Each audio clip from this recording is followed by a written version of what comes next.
20 दिन के पश्चात शैलजा अस्पताल से घर लौटी है, लेकिन घर लौटकर भी तो वह बिस्तर पर ही है। अचानक पैर फिसल जाने के कारण पांव की हड्डी टूट गई थी।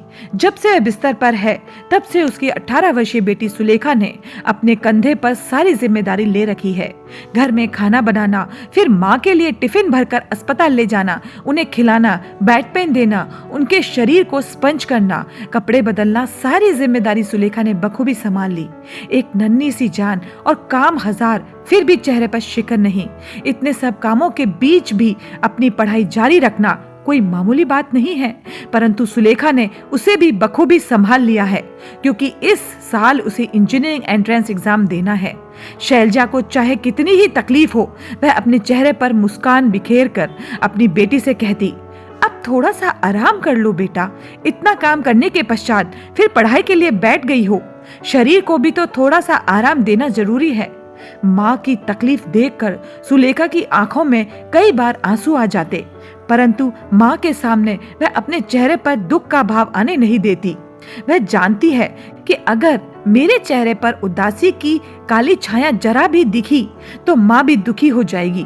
4 महीने के बाद बिस्तर से उठकर शैलजा ऑफिस जाने लगी। ऑफिस में बैठकर उसके पाँव में इतनी सूजन आ जाती कि शाम तक उसका हाल बुरा हो जाता।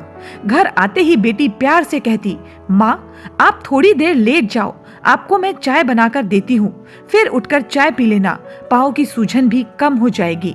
शैलजा की आंखें भावुकता में भीग जाती। बेटी का प्यार और सेवा पाकर वह मन ही मन सोचती, ईश्वर ने अगर मुझे बेटी नहीं दी होती तो आज इतनी सेवा कौन करता। बेटी पर लायक बनता है, कौन मेरी तकलीफ को समझता और मेरी छोटी सी छोटी बात का ध्यान कौन रखता।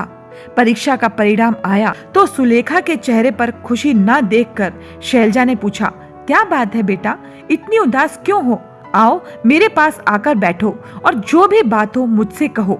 माँ की प्यार भरी बातें सुनकर और प्यार का स्पर्श पाकर सुलेखा की आंखें उमड़ पड़ी।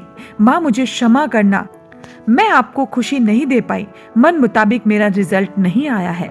शैलजा ने बेटी को अपनी बाहों में भरकर प्यार से सिर पर हाथ फेर कर कहा, कोई बात नहीं बेटा, इतनी परेशानी के बावजूद तुमने पढ़ाई की, यही बहुत बड़ी बात है। मैं इसी बात से ही खुश हूँ। जिंदगी सही सलामत रही तो तुम जीवन में बहुत कुछ कर लोगी।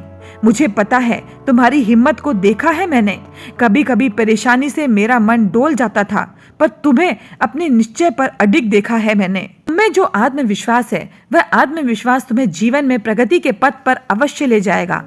आज शैलजा अपनी बेटी सुलेखा को एयरपोर्ट छोड़ने आई है, क्योंकि वह अमेरिका जा रही है उच्च शिक्षा के लिए। अपनी बेटी को विदा करने के पश्चात शैलजा की आंखें नम थी, परंतु हृदय में एक खुशी की लहर भी थी। उसका मन सोच के समुद्र में गोते लगाने लगा। लोग बेटियां होने पर दुखी क्यों होते हैं? क्यों बेटियों को जन्म से पहले मार देते हैं? क्या बेटियों को इस धरा पर जन्म लेने का अधिकार नहीं है? क्या उसे जीवन जीने का अधिकार नहीं है? बेटियों के लिए एक लाइक।